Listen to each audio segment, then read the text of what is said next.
My name's Arya Dehbozorgi. I graduated from TMU in 2021 from the chemical engineering program.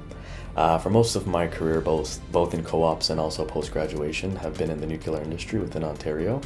I currently work as a project manager at Kinectrics here in Toronto. Interesting fact about myself, I'm half Iranian, half Trinidadian. So this was really influential in my upbringing, having the two cultures in my home, and getting to experience both of those cultures were a really cool and exciting part of my life, and it really molded me into who I am today when it comes to diversity, equity, and inclusion in the workplace. So in high school, I did well in math, and out of the sciences, I enjoyed chemistry the most. I also liked solving problems and figuring out how things work, so at the time in my mind, all of these intersected at chemical engineering, and the fact that it had a co-op program was also an added bonus. So I'd say other engineering disciplines can be more discrete at times, not always, but can be more discrete at times, like, design a fixture to hold this, or calculate the load of this, or what are the stresses on this component.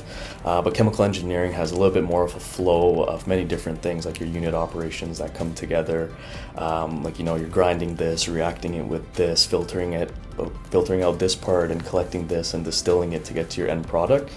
So I think because of that, you start to have a little bit of a higher level overview of things and seeing what needs to come together to get to your end goal.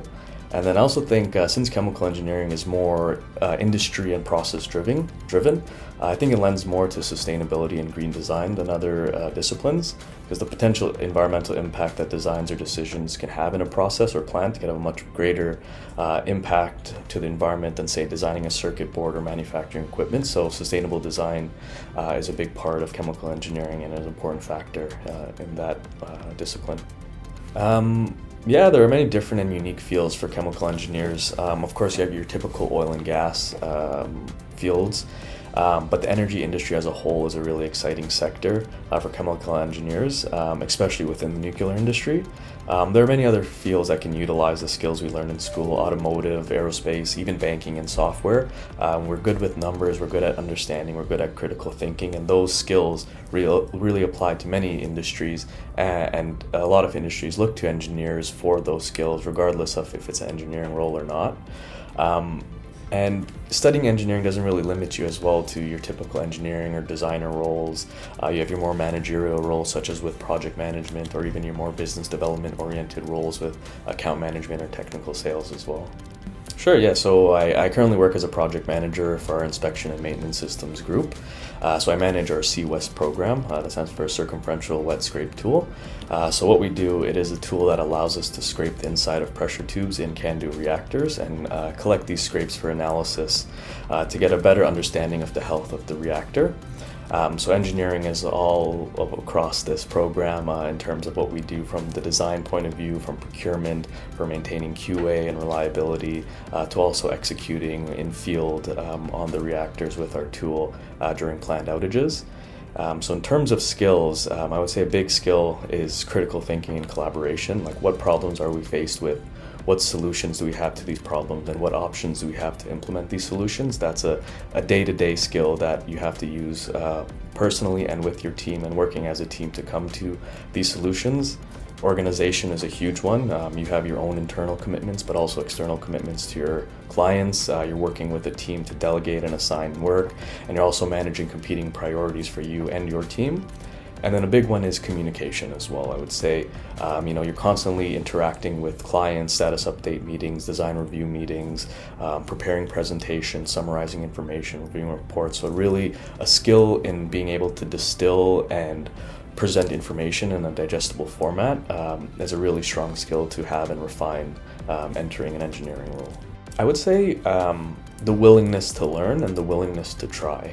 Having that desire to learn, sort of that growth mindset, always wanting to try new things, to challenge yourself, not being afraid of challenges, but also not being afraid to seek out guidance when you're unsure.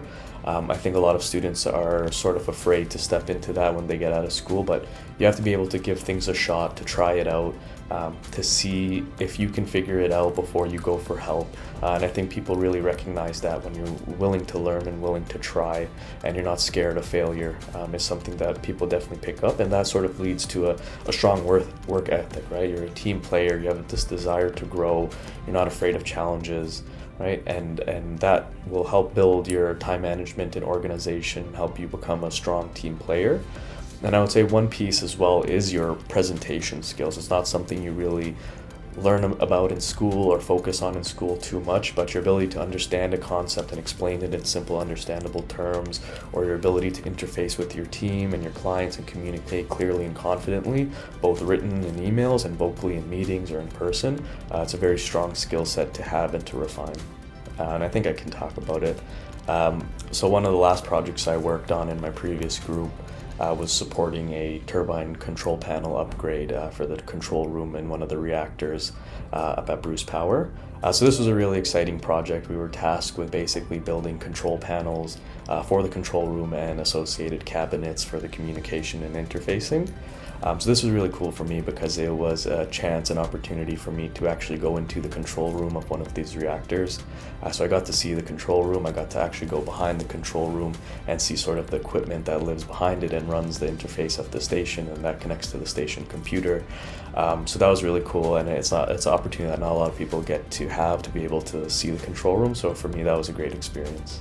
So I would say the future of chemical engineering will continue to focus a lot around sustainable design. So unique processes that are cleaner, use less water, recycle more water, are more efficient, less physical or ecological footprint will continue to be the focus for chemical engineering. And then one connecting piece sort of to my industry, I think the electrification of our lifestyles, cars, buses, homes, workplaces, will pose some challenges for the grids in the future, and will require a lot of engineering resources to come together, and I think chemical engineers can play a vital role in developing those solutions. I would say definitely develop good time management and organization habits early on and refine them over your years in school. And figure out what works for you. Not everything works for everybody, but figure out what works for you to help you manage your time and organize yourself. And this will definitely pay off once you enter the workforce and you no longer have a class schedule that manages your day. The ability to manage yourself, to manage your time, to manage your tasks is a great skill to start developing in school while you have a little bit of structure. And I would also say find a strong friend group that you can work with, you can grow with, and you can challenge each other. Like I said, like your next years are going to be filled with study time, work time, group work. So finding a group that you enjoy working with will make it a much greater experience overall.